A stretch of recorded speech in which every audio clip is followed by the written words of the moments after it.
Bu qiz juda ham kambag'al oiladan chiqqan. Ismi esa Weishui yoki uni Weiwei deb chaqirishadi. Lekin hozir bu qiz Xitoyda multimillioner.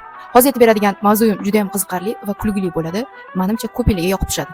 Weiwei eng katta orzusi bu boyib ketish kerak edi va qiz maktabni tugatgandan so'ng o'zining qishlog'idan ketib shaharga keladi va shaharda kechqurun ishlaydigan barga ishga kiradi.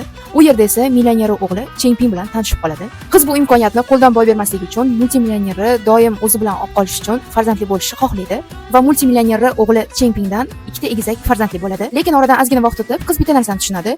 U multimillioneri xotin emas, multimilliarder xotini bo'lish kerakligini va shuni orzu qilganini tushunib yetib, millioner o'g'li Chengping bilan ajrashishga ariza beradi.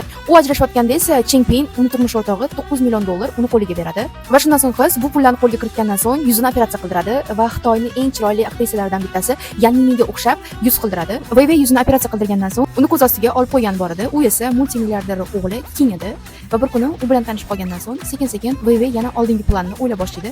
Menimcha bu boladan ham men farzand ko'rishim kerak. O'shanda men buni xotini bo'laman deb o'ylaydi. Lekin afsuski King qizga uylanmasligini va uni unchalik yaxshi ko'rmasligini aytadi va agar hozir qorningda farzand bo'lsa ham uni oldirib tashlab $6 million uni qo'liga beradi. Shundan so'ng Weiwei Kingni $6 million olib AQShga ketadi va oradan 6 yil o'tib qo'lida 6 yoshli bola bilan keladi va unga qarab bu sani o'g'ling deydi va buni ko'rgan King qizga $132 million beradi qo'liga.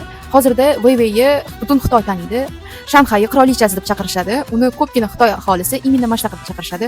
Kommentariyada yozinglar, Weiwei tutgan yo'li sizga qanaqa va bu haqida xabaringiz bormidi? Sizlar bilan Dilbar obuna bo'lish esingizdan chiqmasin.